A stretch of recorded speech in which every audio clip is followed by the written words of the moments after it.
Naslednji je na vrsti gospod Dušan Šiško, predstavil bo stališče Poslanske skupine SNS. Izvolite.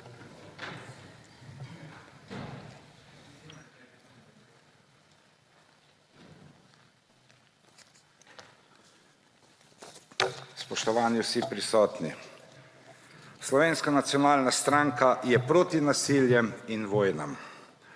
Vemo pa, da se zadeve urejajo na diplomatskem polju s trezno in mirno glavo, ne pa s čustvi. Vojna v Ukrajini je čez noč obrnila na glavo dogajanje po svetu. Vse dnevne novice so v večini usmerjene v dogajanje v Ukrajini in ugibanju, če smo se znašli na pragu tretje svetovne vojne. Ta tematika je vsekakor težka in ponovno razdvaja tako slovenski kot svetovni narod. Dokaj hitro je bilo jasno, da so se množično pojavile lažne novice in zagotovo lahko trdimo, da kakšno je dejansko stanje, vedo le vpleteni v to nesmiselno bojevanje. Kolikor je meni znano, leta 2014 podpisala sporazum, da se Ukrajina ne bo vključila v NATO. Vsekakor pa je Slovenska nacionalna stranka že od samega začetka proti NATO. Krepiti bi morali svojo domačo vojsko. Dejstvo je tudi, da karkoli smo priča dolgoletni vojni. Za Slovenijo bi bilo najbolje, da se umakne oziroma distancira od te nesmiselne vojne. Kot sedaj vidimo, bo največ pridobila samo Amerika. V Slovenski nacionalni stranki podpiramo humanitarno pomoč za begunce, a hkrati vztrajamo pri prepričanju, da moramo ostati neopredeljeni, nevtralni in ne se spuščati kakršnokoli pametovanje okoli tega, kdo je krivec za začetek spopada. Evropa se ni veliko oziroma se ni vpletla v napade v Afganistanu. Prav tako je bila tiho v primeru odcepitve Kosova. Se še spomnite, kako je bilo, ko se je začela vojna na Balkanu? Niti ena evropska država ni priskočila na pomoč, ker bojda niso spadale napadene države pod Evropsko unijo. Konec koncev, tudi Ukrajina ni v Evropski uniji. Torej, komu je v interesu ta vojna? Zanima me, kdo še lahko verjame v Evropsko unijo, ker vsepovsod, kamorkoli gremo iz naše države, moramo pokazati ali osebni dokument oziroma potni list. A je to ta Evropska unija, kjer naj bi bil prost pretok blaga in državljanov brez mej?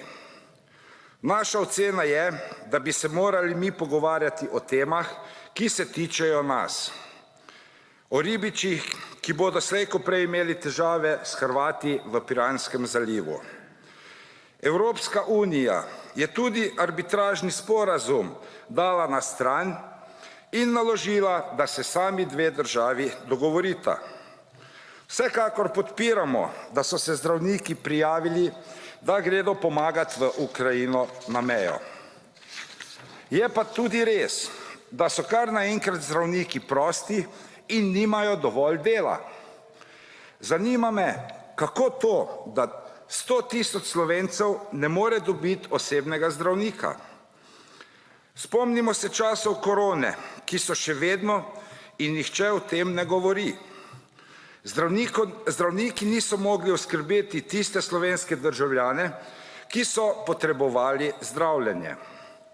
Plačujemo pa vsi zdravstveno zavarovanje. Nedolgo tega je primanjkovalo zdravnikov, sedaj pa kar naenkrat imamo preveč zdravnikov. Sindikat pa vseskozi govori, da zdravnikov primanjkuje. Da nadaljujem.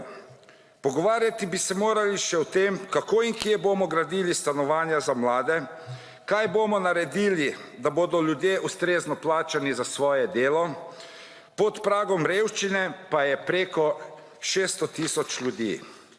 Torej, zanamcem. O tem bi se morala tako vlada kot mi v tem hramu demokracije pogovarjati v prvi vrsti. Sedaj imamo vojno v Ukrajini in ponovno je ves fokus usmerjen tja. Pozabljamo pa na slovenski narod in Slovence ponovno postavljamo na drugo mesto. Pustimo ob strani to, da je bila Slovenska vojska ponovno ocenjena zelo slabo, ker se že leta preprečuje, da bi se lahko razvila. Vi resno mislite, da nas pred morebitno prihajajočo vojno, ki ni več tako ignorirana, lahko ubrani 2271 vojakov, 1019 častnikov in 1900 podčastnikov?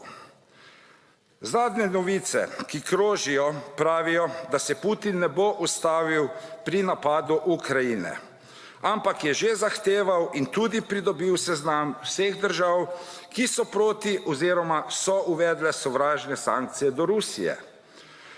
Le do kod bo šla njegova misel o napadih. Spomnite se, koliko prahu je dvignil spor v Krimu, pa se je preko 90% prebivalcev Krima ob več kot 80% udeležbi marca 2014 odločilo, da se priključijo Rusiji. Dajati podpis k deklaraciji, ki jo je predsednik Državnega zbora mimo poslancev na silo spravil v javnost, je za nas neodgovorno. Takšen način delovanja nikakor ni v skladu z ustavo. Tudi na posvetu, ko so kolegi predlagali, da se predlagatelj, to je predsednik Državnega zbora, vrne iz videokonference s predsednikom ukrajinskega parlamenta, le-ta ni pokazal interesa, da se bi pogovarjal o tej deklaraciji brez prisotnosti kamer. Prav tako o tej deklaraciji nismo stranke v parlamentu bile prej obveščene. Deklaracijo bi vsekakor morali spisati skupaj oziroma dopolniti, ne samo predsednik Državnega zbora. Omeniti moram tudi, da je predsednik Državnega zbora dal rok za sopodpis deklaracije v manj kot 24 urah. Zaradi vsega navedenega Slovenska nacionalna stranka ni mogla dati podpisov. Vidim pa, da tudi nekateri drugi poslanci niso dali podpisov oziroma so odmaknili podpise od deklaracije. Četudi bomo edini, ki se bomo pri deklaraciji vzdržali, stojimo na stališču, da je treba najprej poskrbeti za Slovence in se modro umakniti od tematike rusko-ukrajinske vojne. Hvala.